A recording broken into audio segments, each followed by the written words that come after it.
Sir, एक जुनी property होती माझ्याकडे आणि चांगला 1.5 करोडचा रेट भेटला, मी विकून टाकली. आता तो सगळा जो 1.5 करोडचा पैसा आहे मी FD मध्ये इन्व्हेस्ट करणार आहे, कारण की ती रिस्क फ्री आहे आणि काही टेन्शन पण नाही आहे त्याच्यामध्ये. ओके, सो तुला असं वाटतं की FD आर रिस्क फ्री आणि 7% रिटर्न पण तुला देऊ शकतं. But what about inflation risk आणि जे तू टॅक्सेस FDच्या इंटरेस्टवर पे करशील अपफ्रंट, त्याचं काय? त्याच्यापेक्षा तेच पैसे तू म्युच्युअल फंडमध्ये टाकले, which is more safer option. म्हणजे तुम्ही सर इंडियाच्या मोस्ट प्रेफर्ड FD इन्व्हेस्टमेंटला चॅलेंज करत आहात का sir?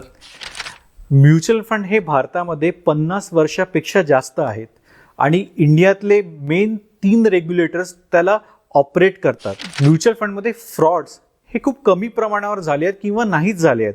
So mutual fund is always a safer option and which will give maximise return. तरीही लोकांचा पहिला ऑप्शन हा FDच का बरं आहे भारतामध्ये?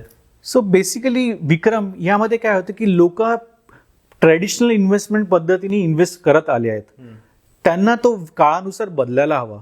पहिले लोक 2G मोबाईल वापरायचे, आता 5G वापरतात. तसंच कोविड नंतर पहिले लोक FD मध्ये करायचे, now they are trying to shift to the equities आणि more or less in mutual fund. तुम्हालाही FD पेक्षा जास्त रिटर्न्स हवे असेल आणि टार्गेट बेस्ड इन्व्हेस्टमेंट करायचं असेल तर नक्कीच खालील दिलेल्या नंबरवर तुम्ही संपर्क करा and follow us for more such informative contents.